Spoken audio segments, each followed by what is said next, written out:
Our next story is from Senegal. At one of the country's top universities, protests over unpaid scholarships have turned deadly.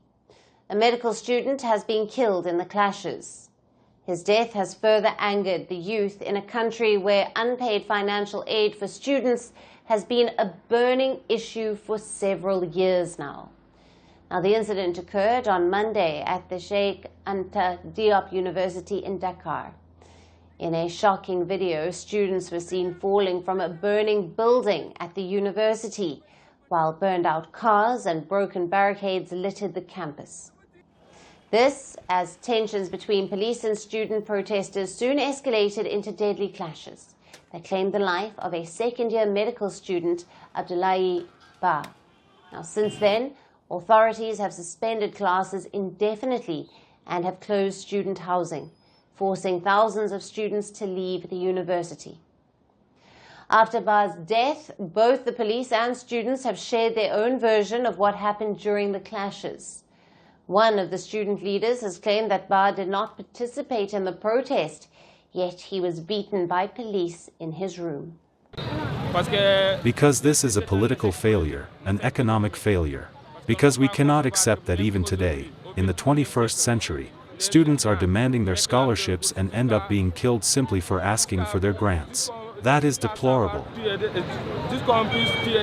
Meanwhile, the government has condoled Ba's death, calling it a tragedy. Authorities have also acknowledged the acts of violence by the security forces. We need to be clear about this. On the ground, there have been acts of violence on both sides, and acts committed by the defense and security forces. As the highest authority, these are acts that I cannot condone.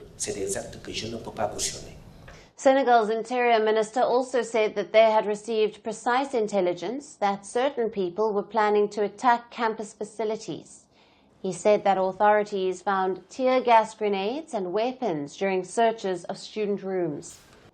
Ba's death remains under investigation, and it has once again highlighted Senegal's financial woes and the government's unfulfilled promises to the youth.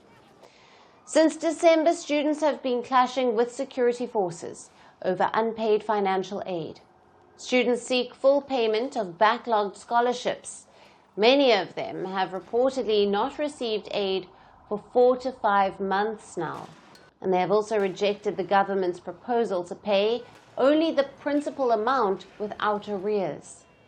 But authorities have rejected students' claims of pending aid.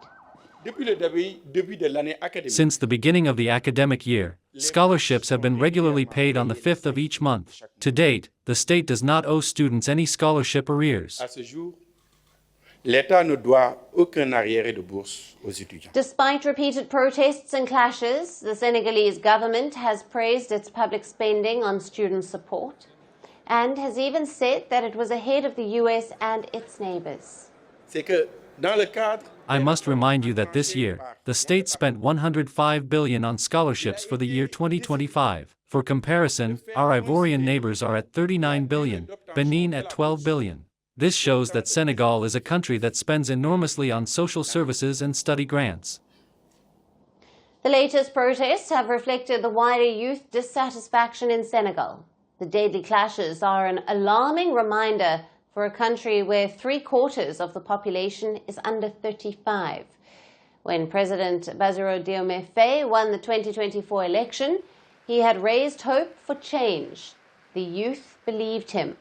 But that belief seems to be fading now. Senegal's public finances are in bad shape. Its debt exceeds $43 billion, or 132% of its GDP. And talks with the International Monetary Fund are stalled, owing to a worsening fiscal outlook. And who is bearing the brunt of it all? The youth. While the government continues to praise its efforts, the violent clashes and the death of a young student tell a different story. Power doesn't end quietly. Some deaths are not accidents. They are messages. A gunshot. A crowd. A country frozen. The killer disappears. The questions don't. This is not just about who died. It's about what followed. Governments fell. Armies moved. History rewrote itself. 5 leaders. 5 moments. One pattern. The assassination.